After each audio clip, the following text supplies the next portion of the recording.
वक्रतुंड महाकाय सूर्यकोटि समप्रभा निर्विघ्नं कुरु मे देव सर्वकार्येषु सर्वदा देवा तुझ गणेशो सकलार्थमते प्रकाशो मने निवृत्तिदासो अवधारिजो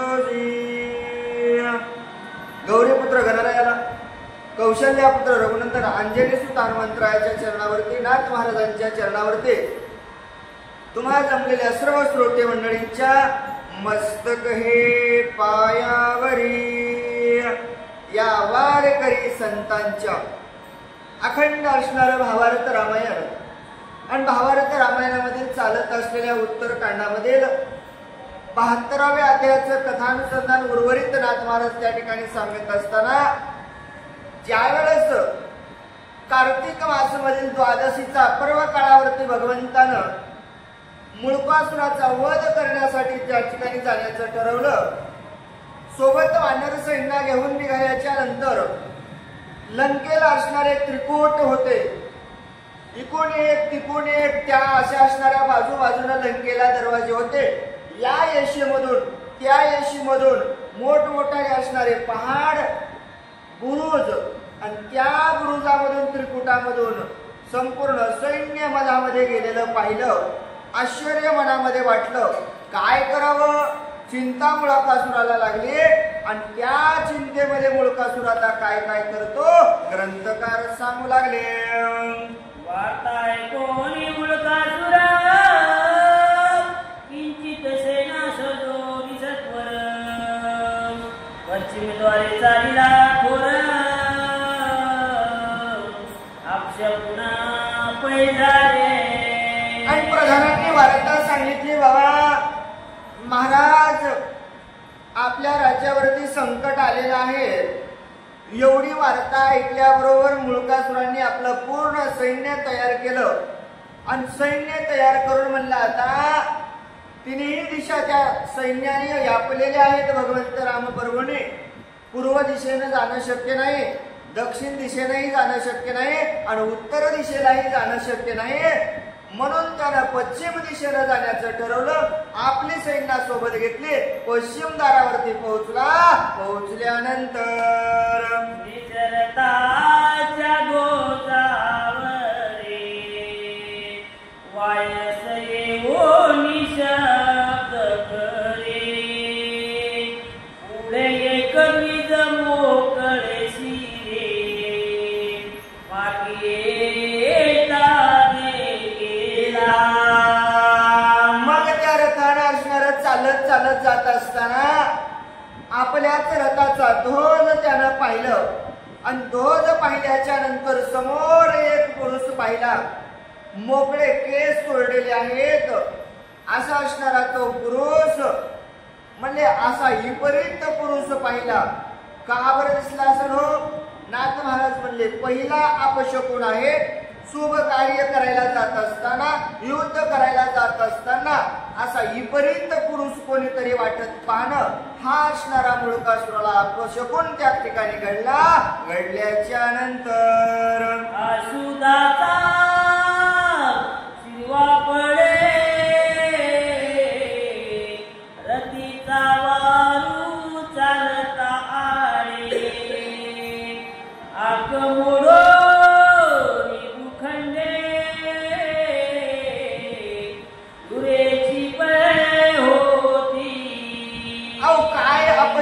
त्या ठिकाणी घडला.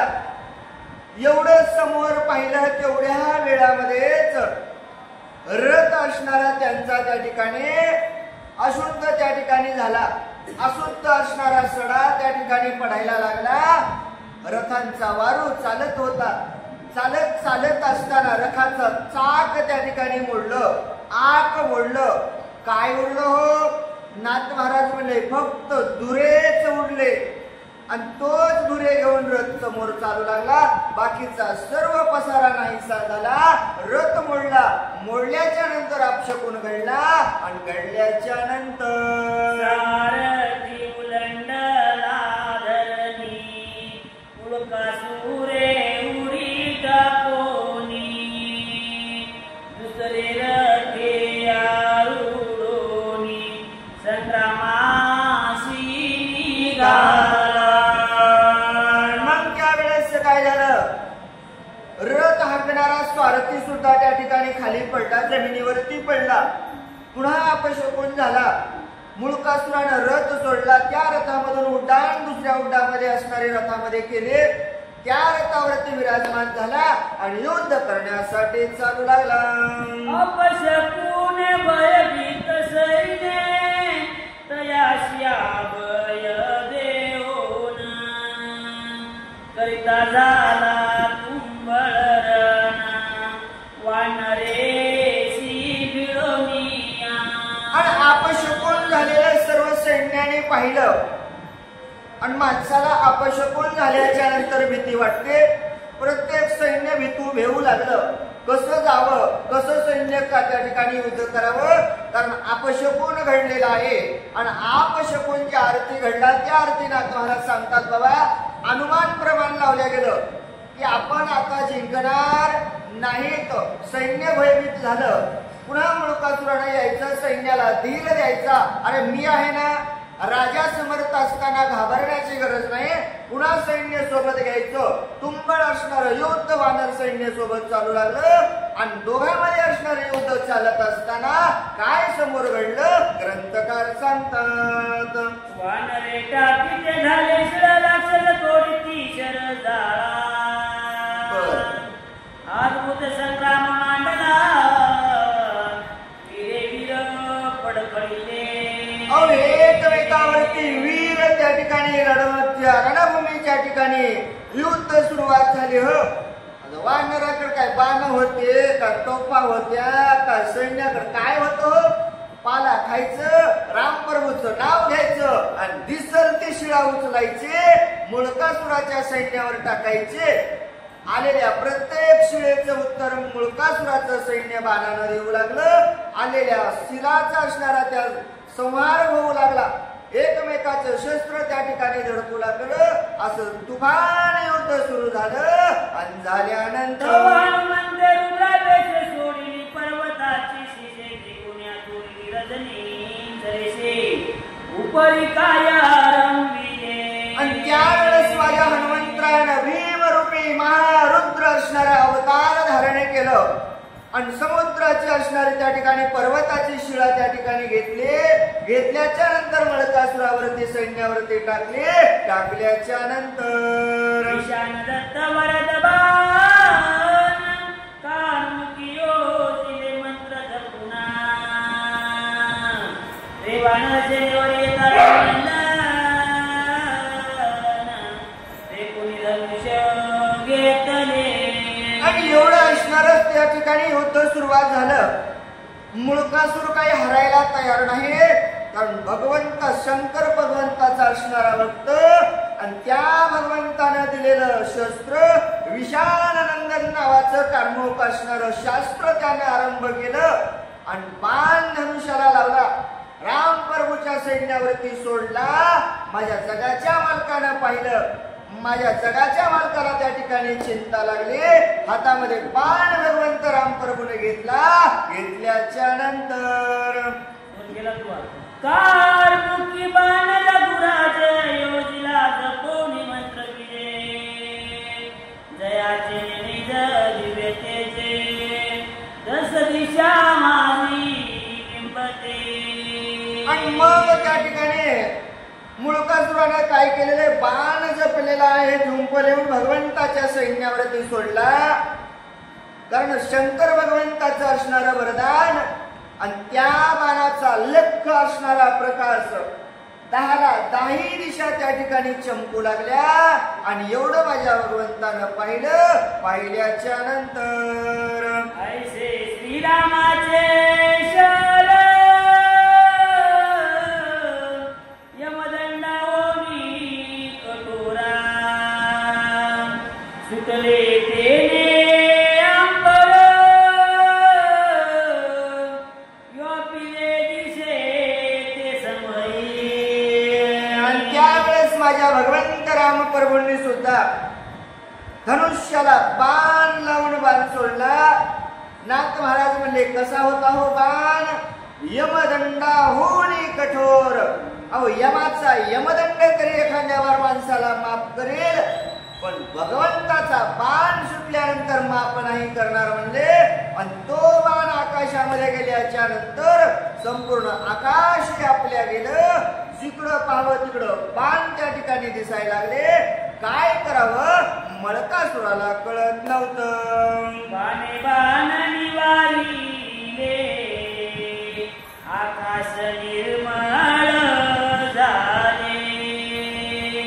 वर्षा काळ केली आगमन केले शरद ऋतूने पैजैसे. शरद ऋतूचं आगमन व्हावं विकून असणार कार्मक नावाचं शास्त्र त्या ठिकाणी मुळकासुरानं सोडलेलं. आणि इकून भगवंत राम प्रभूंनी सोडलेला बाण संपूर्ण आकाशी आपल्या गेलं होतं. एकमेकांचं असणार त्या ठिकाणी बाण एकमेकाला भिडल्याबरोबर संपूर्ण बाण नाहीसे झाले. अंधकार संपूर्ण पसरलेला आणि बाण त्या ठिकाणाहून नाहीसे झाल्याच्या नंतर जसं सूर्याचं तेज प्रकाश पडावं तसा असणारा प्रकाश त्या ठिकाणी पडू लागला. संधान राक्षस आश्चर्य मामुना काय बोलता झाला वचन विभीषणाशी परियेसा. आणि मग त्या ठिकाणी भगवंताचं असणारं सामर्थ्य बल पाहिलं. राक्षसाला चिंता वाटली. म्हणला आता काही खरं नाही, आपण वाचतील की नाही अशी असणारी चिंता लागली. त्यावेळेस विभीषणजीच्या जवळ गेले आणि काय बोलू लागले ग्रंथकार सांगतात. आगाई पूर्वजा विभीषणा वासाया निले स्थिर गुणंदना तरी वचनाई त्याची गणना शिवप्रसादे करोमी. आगा पूर्वज विभीषणा विनंती त्या ठिकाणी विभीषणाला करू लागले. बाबा विभीषणा चुलताच होता ना. अरे बाबा विभीषणा तू असणार साई त्या ठिकाणी भगवंत राम प्रभूला केलेला आहास, पण माझी त्याची असणारी गणना होऊ शकत नाही. का तर माझ्याकडे सुद्धा शिवप्रसाद करून प्राप्त केलेली शक्ती आहे त्या ठिकाणी सांगू लागले. माझा तू याचे न्यासते नाही जाण तुम्ही प्रांते सर्व धरून आयुधाते पुरता मरावया आलेले. आणि काय काकाश्री विभीषणजी तुम्हालाही थोडं फार कळायला पाहिजे होतं ना. कारण माझा मृत्यू ह्या भगवंत राम प्रभूच्या हाताने नाही. आणि तुम्हाला सहकार्य करून या रणभूमीच्या ठिकाणी उगच म्हणजे चांगलं राज्य करायचं सोडून मरण्यासाठी या ठिकाणी आलेले आहेत. मी तर मरणारच नाही हे निश्चित त्या ठिकाणी माझं ठरलेलं आहे असं असणार सांगू लागले. पूर्वी श्रीराम कपट केले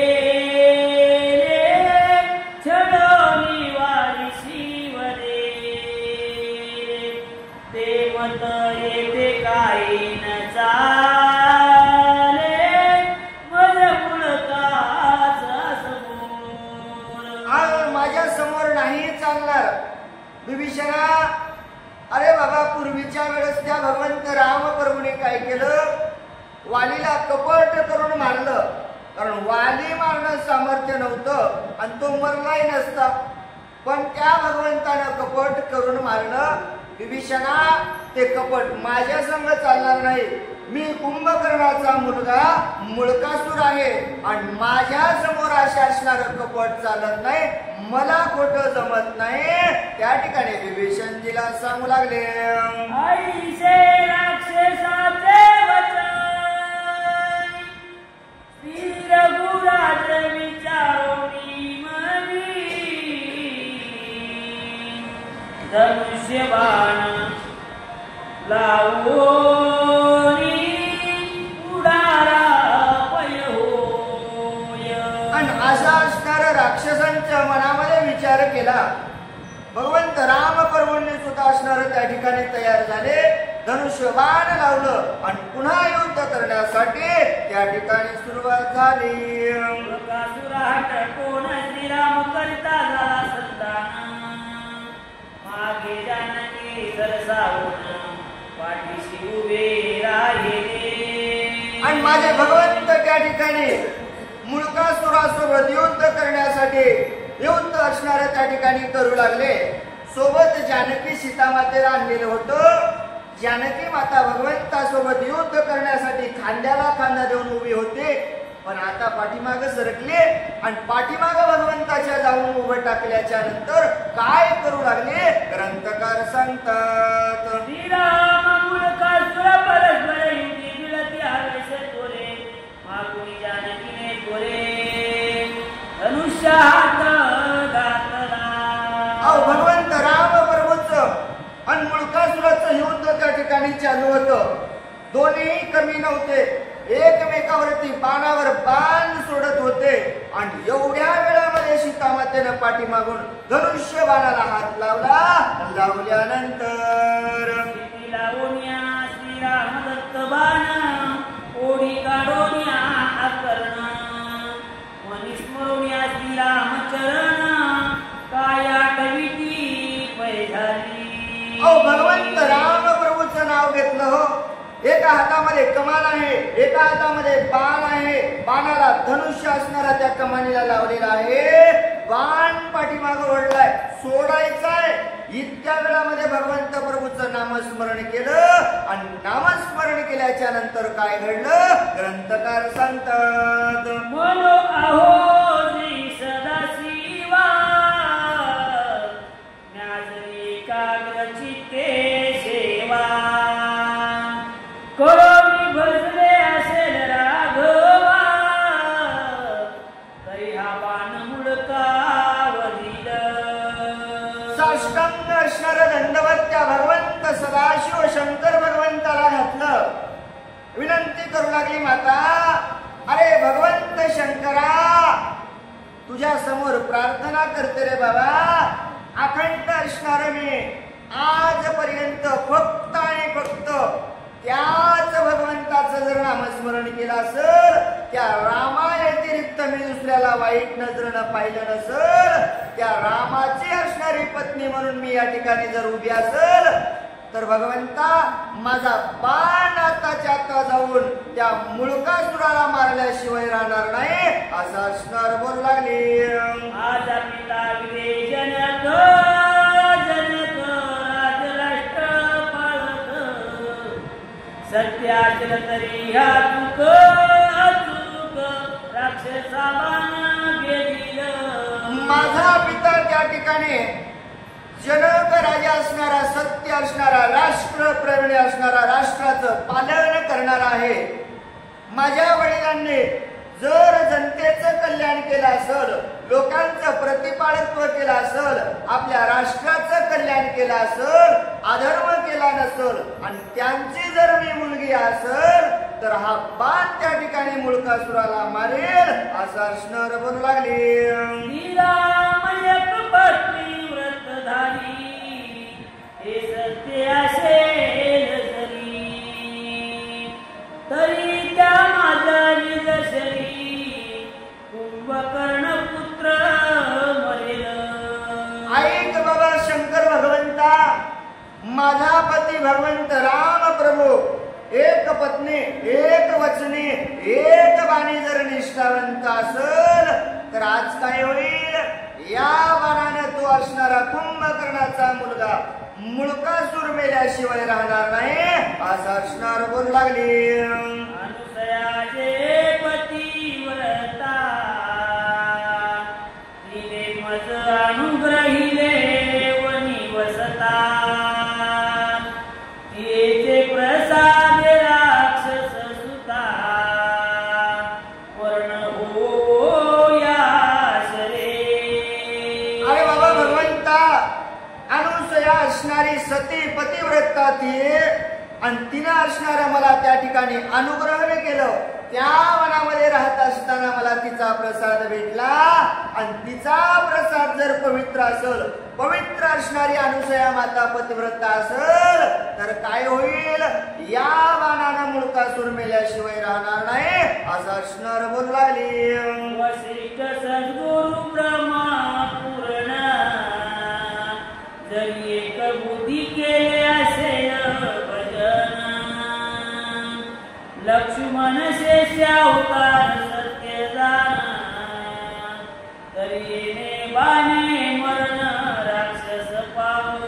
वशिष्ठ असणारे आमचे सद्गुरु ब्रह्म असणारे परिपूर्ण असतील आणि त्यांचं असणार मी एक बुद्धीनं निष्ठेनं भावभक्तीनं असणारं जर भजन केलं असेल, माझा असणारा धीर लक्ष्मण त्या ठिकाणी सत्यत्व असणारा जर शेषाचाच अवतार असेल आणि हे जर खरं असेल, तर या बाणानं तो मुळकासूर मेल्याशिवाय राहणार नाही असं असणार बोलू लागली.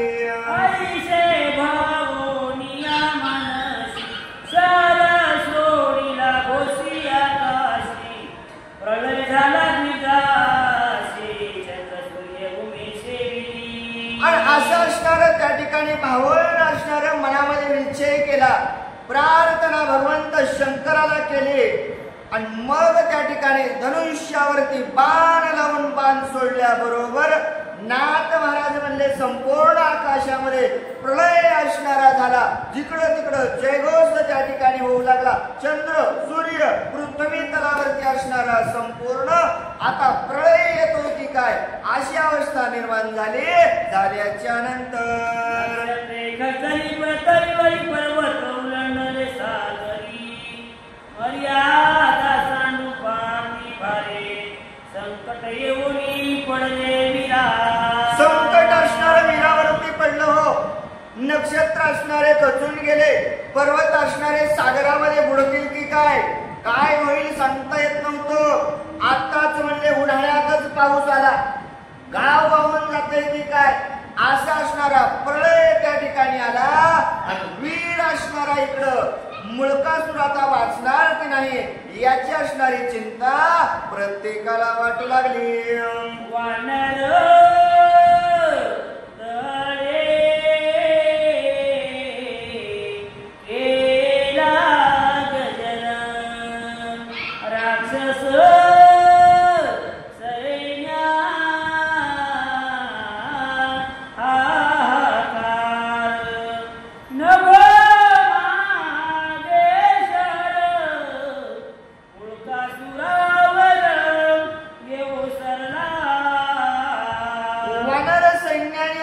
त्या ठिकाणी भगवंत राम प्रभूचा असणारा गजर करायला सुरुवात केली. राक्षसांचा असणारा हाहाकार सुरू झाला. काय करावं? नभो मागे असणार एक एक बाण त्या ठिकाणी येऊ लागला. मुळकासुराला आता काय करावं कळत नव्हतं. मुळकासुरावर येणारा बाण मुळकासुरानं पाहिल्याच्या नंतर राक्षस पुत्र करी निवारण तवा अकस्मात येऊनी बाण, शिर छेडो निरनिजान, सीतेच्या भातारी गला. आणि पाहिलं मुळकासुरानं बाण आपल्यावरती धावून यायला. वीरांचं लक्षण आहे म्हणजे मागं परतायचं नाही. मुळकासुरही सज्ज झाला. हातामध्ये धनुष्य आहे, एका हातामध्ये बाण आहे. धनुष्याला बाण लावणारी त्याच वेळामध्ये असणारा काळानं घात केला. सीता मातेनं सोडलेला बाण मुळकासुराचा असणार शिरछेद केलं.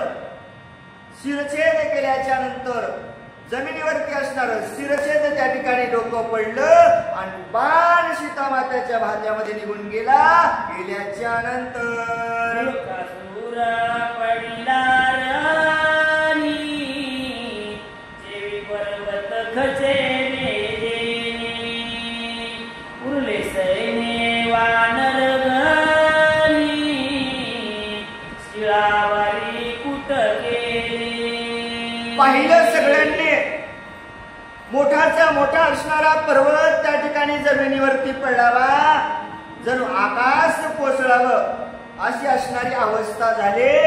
महान रणयोद्धा मुळकासूर त्या त्या ठिकाणी रणभूमीच्या ठिकाणी खाली पडलेला पाहिलं. सैन्य घाबरून गेलं. काय करावं कळत नव्हतं. बाण चालवण्याला सामर्थ्य उरलं नाही. एवढ्या वेळामध्ये हनुमंतरायाच्या सैन्याने काय केलं, एक एक शिळा उचलले. जेवढं मुळकासुराचं सैन्य होतं तेवढ्याच्या तेवढे त्या ठिकाणी मारलं. मारल्याच्या नंतर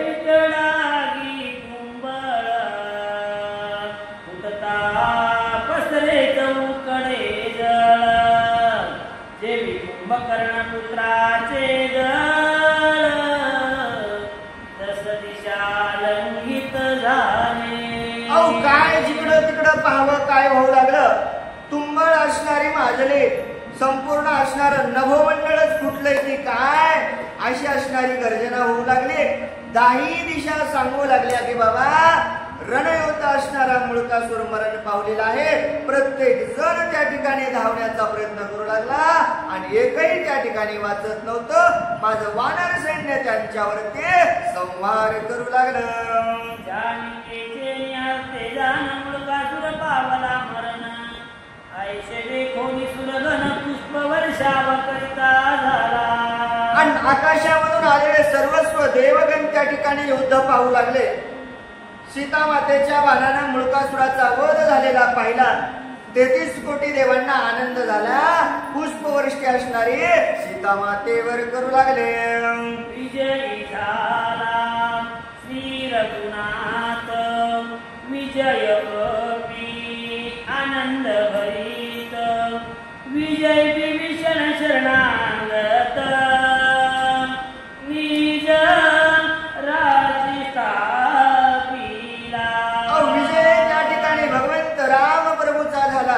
विजय सीतामाता आदिमाया शक्तीचा झाला. विजय असणारा माझा सेवक हनुमंतरायाचा झाला. शरणांगत आलेला विभीषणाचा विजय झाला. विजयाचा असणारा जयघोष झाला. वाजत गाजत लंकेमध्ये गेले. पुन्हा असणार राज्य विभीषणाला दिलं. राजा असणार विभीषणाला गेलं आणि केल्याच्या नंतर पुष्पक विमानी बैसोनी जानकीस कोदंड पाणी बंधू वेगेशी अयोध्या भवानी प्रवेशता झाला. आणि असं असणारं कार्य त्या ठिकाणी पूर्ण झालं. राजा असणारं विभीषणजीला केलं. पुन्हा पुष्पक विमानाला आमंत्रण दिलं. पुष्पक विमान जवळ आलं. भगवंत राम प्रभू सीता माता त्या ठिकाणी पुष्पक विमानामध्ये बसल्या आणि भगवंत आपल्या भावाला भेटण्यासाठी अयोध्येच्या नगरामध्ये प्रवेश झाला. झाल्याच्या नंतर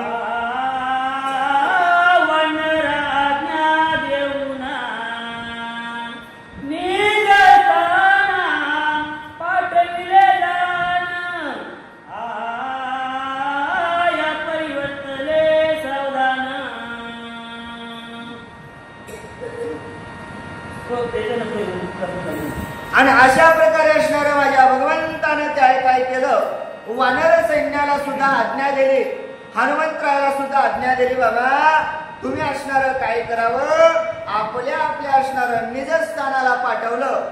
आपापल्या घरला जा म्हणले. बाबा खूप तुम्ही आमच्यावरती असणार उपकार त्या ठिकाणी केलेले आहात. अशा प्रकारे त्या ठिकाणी वृत्तांत झालेला आहे. पण नाथ महाराज म्हणले बाबा संपूर्ण वृत्तांत जर ऐकायचं असेल तर कसं ऐकावं लागल, सावधपणानं ऐकावं लागल. कारण असं असणार निरूपण, अशी असणारी कथा गोड रसाळा आपल्याला ऐकायची आहे. उद्याच्या अध्यायामध्ये ऐकायला मिळणार आहे.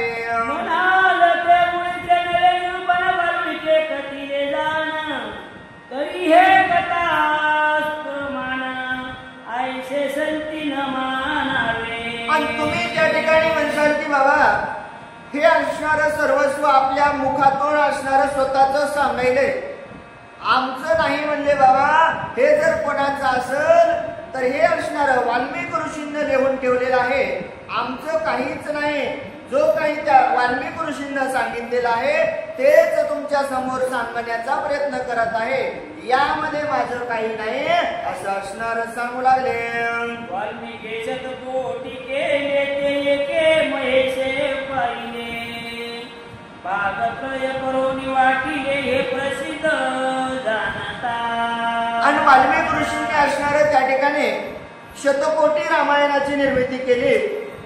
नाथ महाराज सांगतात बाबा तेच असणारं त्या शतकोटी रामायणापैकी एक असणारं रामायण माझ्या जनार्दन स्वामीनं घेतलं आणि त्यामध्ये असणारे 3 भाग केलेले आहेत आणि त्याच्यामधली असणारी कथा मी तुम्हाला सांगितलेली आहे. ग्रंथकार सांगू लागले मृत्यू लोकी जो भाग तो युगानुयुगी झाला भंग काही एक उर्वरित कथा भाग लोक उदाहरणा राहिला. आणि या मृत्यू लोकामध्ये 100 कोटी रामायणापैकी एक भाग त्या ठिकाणी राहिला. पण आल्याच्या नंतर सांगू लागले बाबा तो सुद्धा काय झालं युगानुयुग चालत आले आणि या युगामध्ये तो सुद्धा भाग त्या ठिकाणी भंग झाला. पण त्यातील असणारे काही सुवर्ण अक्षर आपल्यासाठी उरले. काय होते सुवर्ण अक्षर हो तेवढेच अक्षर असणारे आमच्यासारख्या पामराचा उद्धार करण्यासाठी उरलेले अक्षर मी तुमच्या समोर मांडण्याचा प्रयत्न केला आहे. नाथ महाराज सांगू लागले या कारणे वाल्मिक ऋषी वदला नाही कथा ऐशी म्हणता पृष्ठ लागे वाचिशी ऐसे पंडित जानकी. नाथ महाराज सांगू लागले बाबा या कारणे वाल्मिक ऋषी तुम्ही म्हणसाल की वाल्मिक ऋषींनी अशी कथाच सांगितली नाही. असं जर तुम्ही त्या ठिकाणी जर म्हणसाल तर काय होईल पाप लागल्याशिवाय राहणार नाही असं असणार सांगू लागले. अबद सुबद रामायण श्रीरामाचं चरित्र गहना श्रवणे दोष खंडन सादरे जरी ऐकीचे. अबद्ध असणार सुबद्ध असणार माझ्या भगवंताचं रामायण या ठिकाणी आहे. आणि कसेही नाथ महाराज म्हणले वसरे बाबा मुडके तुडके का होईन कानावरती शब्द आल्याच्या नंतर काय होतं कथा परिसता रामायण पूर्वज उद्धरती जाण त्या पूर्वजाचे नवल कोण उद्धरे संपूर्ण तिरी जगते. एवढं सामर्थ्य माझ्या भगवंताच्या रामप्रभूच्या रामायणामध्ये आहे आणि ते रामायण आपल्याला रोज ऐकायला भेटते. नाथ महाराज म्हणले मग याच्यापेक्षा काय पुण्य सांगावं हे असणारे शब्द मी त्या ठिकाणी तुम्हाला सांगण्याचा प्रयत्न केलेला आहे. ग्रंथकार सांगू लागले पक्षियांचे उच्चारे जनिका इमानी बैसोनी वैकुंठ लोका गेली हो तुमासी ठाऊका नाम महिमा श्री रामाचा. रामाचा असणारा हा नामाचा महिमा आहे. नाथ महाराज म्हणले त्या नावाच्या महिम्यामध्ये काय तुम्हाला सांगावं. पक्ष्यांच्या असणारा उच्चाराने असणारी संपूर्ण गणिका त्या ठिकाणी वैकुंठाला गेलेली आहे. का बरं हो कारण हे भगवंताच्या नामाचं सामर्थ्य आहे. एवढी त्या भगवंताच्या नामामध्ये ताकद आहे. नाथ महाराज सांगू लागले कथा सागर याचा कोणा कळेल पार भोगता एक श्री शंकर जेने शतकोटी विभागिले. हा असणारा भगवंत राम प्रभूच्या नावाचा असणारा सागर आहे हो. त्याचा अंत कळेल का हो नाही कळणार ना. वेद थकले गाता गाता पुराण थकले लिहिता लिहिता अंत न लागे साधू संता. असं असणार हे भगवंताचं रामायण. याचा अंत लागणार नाही कारण हा समुद्र आहे आणि या समुद्रातून तारायचं असेल तर काय करावं लागेल हो भगवंताचं नामस्मरण करावं लागल. त्या भवसागरामधून तारून जायचं असेल तर त्या रामाचा शरण शरणागत व्हावं लागल आणि त्याला शरणागत झाल्याच्या नंतर या संपूर्ण भवसागरामधून असणारा तारण नेणारा माझा भगवंत रामप्रभू आहे.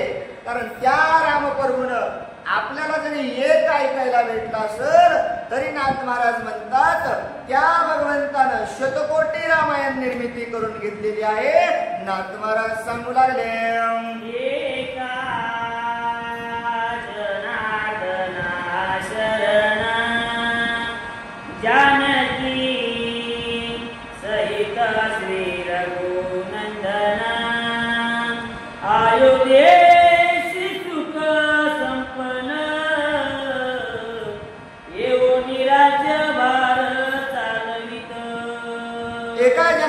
स्वामीला शरण जाऊन त्या ठिकाणी नाथ महाराज सांगू लागले, बाबा भगवंत राम प्रभू सीता माते सोबत अयोध्येच्या नगरामध्ये आले.